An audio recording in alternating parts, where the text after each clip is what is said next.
చేసిన పనిని ఎంతమంది చదివారు మీడియాలో? ఎవ్వరికీ తెలియదు.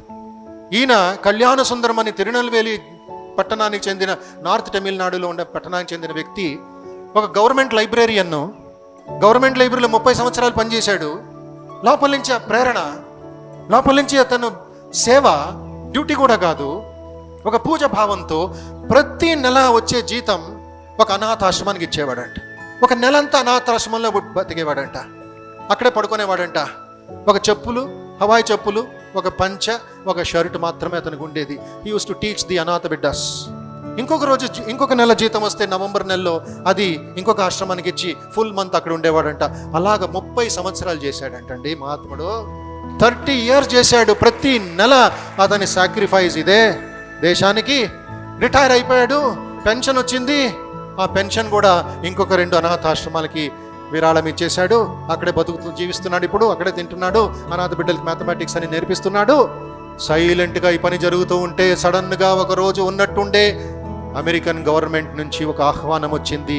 We want you to come to New York for a very very special award by CNN channel called real heroes of the world అని పిలిపించి న్యూయార్క్కి 30 సంవత్సరాలు ఈ పని చేశాడు కాబట్టి, పని కాదు సేవ చేశాడు కాబట్టి అమెరికన్ ప్రభుత్వం అతనికి 30 కోట్ల రూపాయలు అవార్డు ఇచ్చిందంట. కళ్యాణ సుందరం గారు. అమెరికా వాళ్ళు చెప్పాలా మన దేశంలో గొప్పవాళ్ళు ఉన్నారని? ఇంకా నవ్వు వస్తుంది, నాకు బాధ కూడా కలుగుతుంది. ఇంకా బానిసత్వం అనండి. 70 సంవత్సరాలు మన దేశంలో ఇంత అద్భుతమైన ఉన్నారండి. ఇక్కడ లాస్ట్లో చూడండి ఏమిటో, sad India fails to honour him. Sad India fails to honor him. He even donated 30 crores award money. New York నుంచి మెడ్రాస్ దిగాడు, ఇంటికి వెళ్ళలేదు, SBIకి వెళ్ళాడు. 30 అనాథాశ్రమానికి 1 crore దానం చేశాడండి మహాత్ముడు.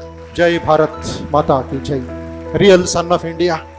ఒక తమిళనాడు న్యూస్లో ఇది ఫ్లాష్ అయిన తర్వాత మన గ్రేట్ రజనీకాంత్ గారు, కబాలి హీరో గారు, ఆయన్ని ఇప్పుడు గాడ్ ఫాదర్గా అడాప్ట్ చేసుకున్నారంట. అప్పా you are my real father అని రజనీకాంత్ చెప్పి తిరునెల్వేలికి వెళ్ళి రిక్వెస్ట్ చేశారంట. అప్పా నాన్నగారు చాలా టైర్డ్ అయిపోయారు, 79 సంవత్సరాలు ఆయనకి, దయచేసి చెన్నైకి వచ్చి నా ఇంట్లో కొంచెం రెస్ట్ తీసుకోండి అప్పుడప్పుడు అని చెప్తే, Kalyan Sundaram has got the guts and the confidence and the fearlessness to tell, if I am your father, the son should come and stay with the father. I want come to Chennai, you come and stay with me. అదండి ధైర్యం అంటే, అదంటి సేవ అంటే, త్యాగం అంటే. అప్పుడు ఆయన మాటని మన్నించి ప్రతీ నెల రజనీకాంత్ తిరునెల్వేలికి సైలెంట్గా చెప్పకుండా వెళ్ళి అక్కడ అనాథ బిడ్డలకి కొంచెం మాటలు కొంచెం యాక్టింగ్ నేర్పించి మళ్ళీ మండే మార్నింగ్ సైలెంట్గా వచ్చేస్తాడంట. That is how he is repaying the gratitude.